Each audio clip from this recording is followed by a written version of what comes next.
Swahili coastal trade.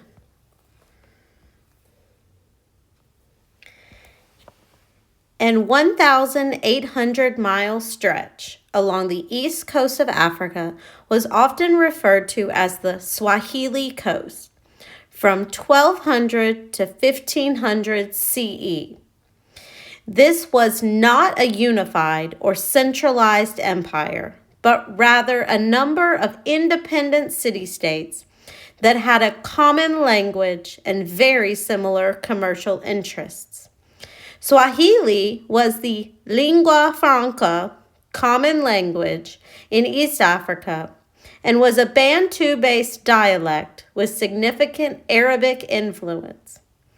As a matter of fact, the word Swahili comes from the Islamic word Swahili, meaning people of the coast. Approximately 35% of the Swahili words are Arabic, and the language is written in Arabic script. Undoubtedly, the Arabic influence came from the Muslim merchants who frequently traded along the eastern African shores for centuries from the scriptures of the Quran. Some of the major Swahili city-states were Mogadishu, Mombasa, Kilwa, and Sofala in the far south. The main commodities that were exported included ivory, sandalwood, ebony, and gold. Archaeologists have also discovered imported fabrics, beads, Chinese porcelain, and other exotic goods like rice and spices. The Swahili Coastal Trade Network was an important leg in the Indian Ocean exchange. The fact that these Eastern African cities flourished during this time period helped to nurture and complete the monsoon circuit of trade in the Indian Ocean.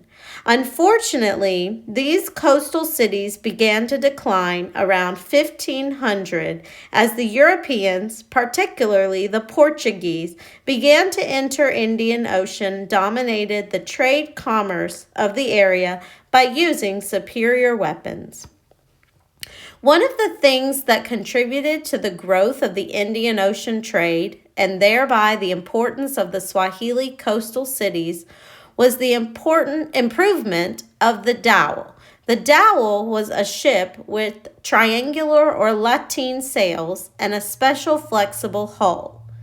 The hull or body of the boat was made of wooden planks that were sewn using rope, not nailed together, meaning they were less likely to become damaged if a ship ran aground, meaning touched on the coastal reefs. In addition, two new inventions of the 1200s were the stern rudder, courtesy of the Chinese, and larger ship designs.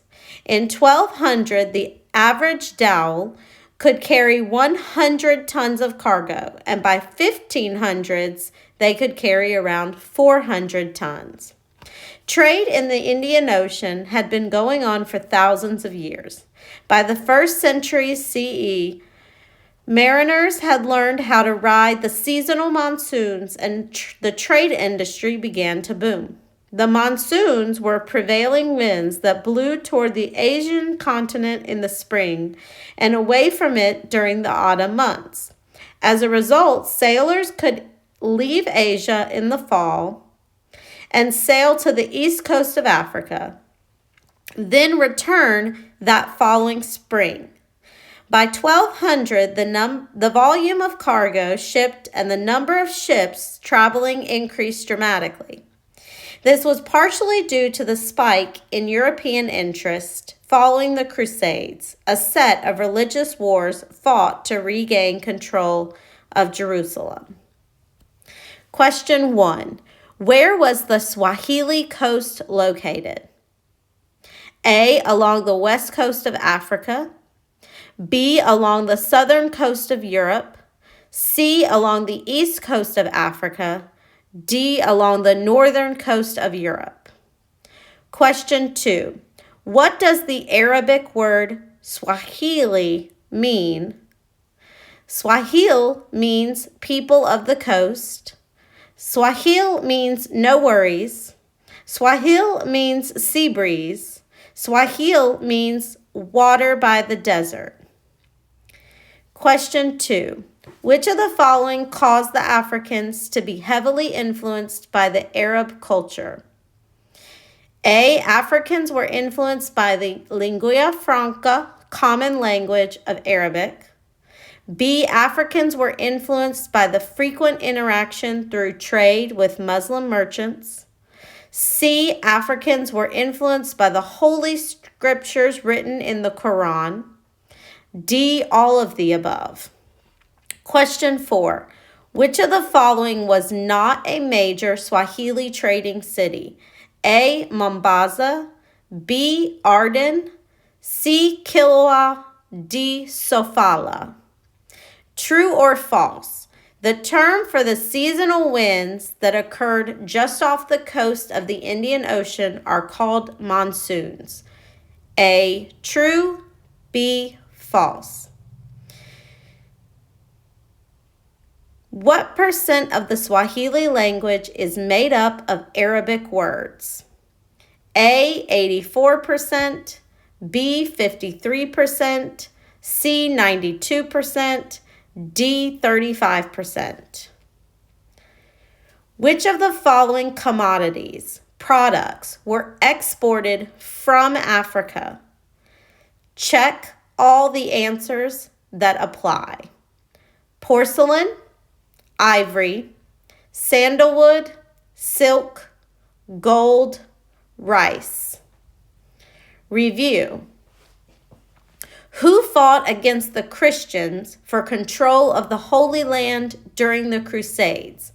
Hint. Refer to your Grapes on Europe under the Medieval Europe column for additional help. A. Buddhist, B. Muslims, C. Jews, D. Hindus, E. Both options 2 and 3, F. Both options 1 and 4.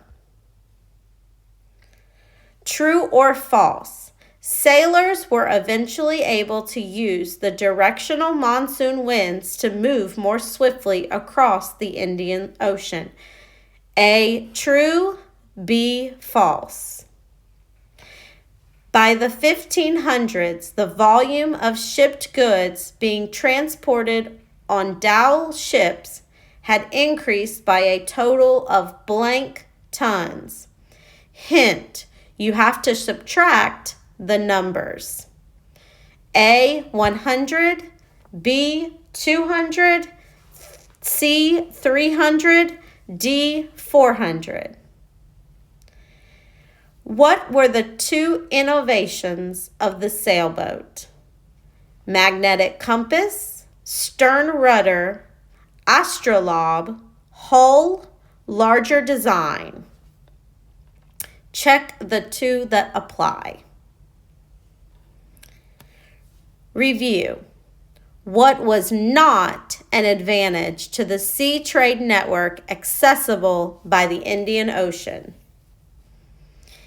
Hint. Refer to your Indian Ocean Trade guided notes under the effects section for additional help. The occurrence of the cultural diffusion led regions to become more diverse and religious beliefs spread throughout.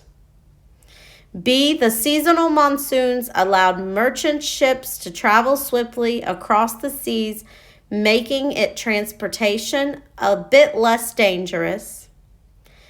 C. The increase in sea travel and heavy cargo among merchant ships increased dangers coming from pirates. D. The access to larger ships and new maritime technology allowed for seafarers to transport bulk quantities of goods.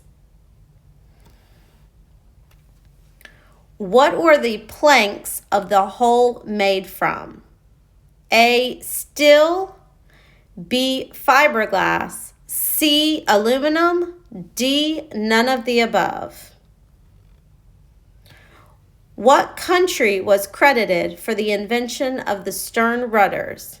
A. India, B. Pakistan, C. Mongolia, D. China.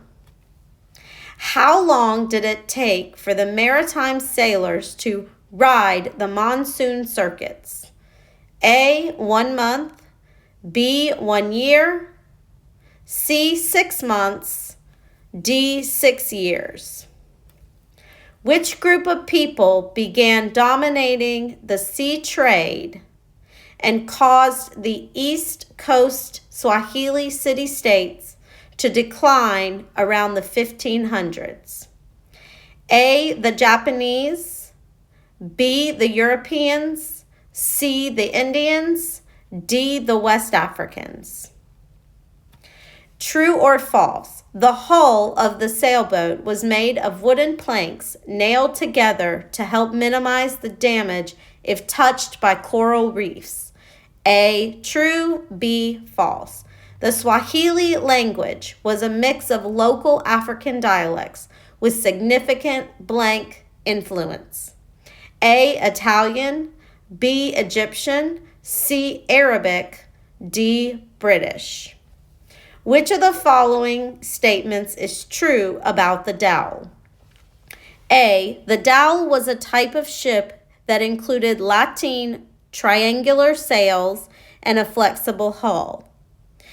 The dhow was an important contribution toward the growth of Indian Ocean trade. C. The dhow was essential for carrying bulky quantities and on average could transport 100 to 400 tons of cargo. D. All of the above. Review. True or false? Swahili city-states were independent of one another and were often governed by a ruler known as a caliph. Hint. Refer to your Grapes on Africa under the Swahili city-states column for additional help. A. True, B. False. Once you have answered all of the multiple choice questions, click Submit at the bottom of the Google form.